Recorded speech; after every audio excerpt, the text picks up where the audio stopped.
Hey guys, welcome to BTech. It is Basil here with the Sony Xperia Z3 Compact and an iPhone 5S. The Z3 Compact shoots up to 4K video, but we're shooting in full HD so we can make this as fair a comparison as possible. Both are attached to a ruler in order to achieve the same amount of handshake. We can zoom right in to test the closest zoom of both devices, and you can see the Xperia Z3 Compact gets in significantly closer than the iPhone 5S. We've got a bird right there.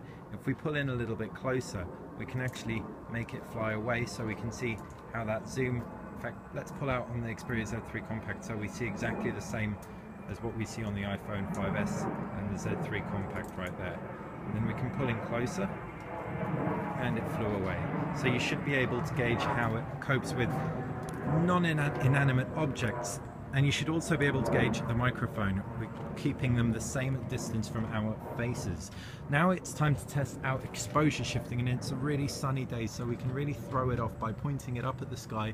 You can see it's made allowances for the sun right there, and now if we pull in, it shifts to that foliage. Slowly pan across so you can see how it gradually changes exposure.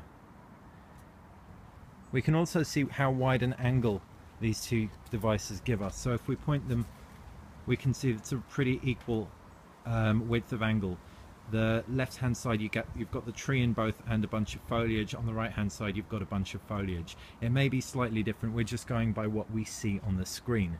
Finally, it's worthwhile testing out macro performance, and both of these devices employ autofocus. The iPhone 5S also employs tap to focus too.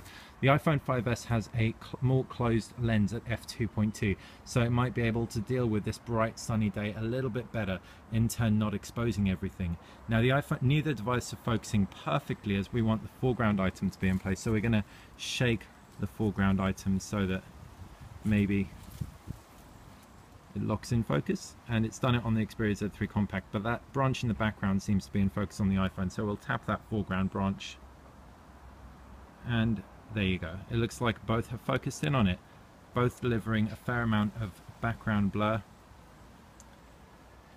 and retaining focus pretty well. We can pull out and see how the focus shifts out automatically. And it's done it on the Xperia, but maybe because we tapped the iPhone, we've thrown that off and we need to tap again in order to change focus. So that has been a full HD video comparison on the iPhone 5S and the Sony Xperia Z3 Compact. If you've got any questions about either of these devices, fire them in the comments section below, and if you like the video, click like. Remember, if you want to download the full resolution samples of these that haven't been processed by YouTube, we'll post the media file links in the description below this video. Thanks for watching BTech.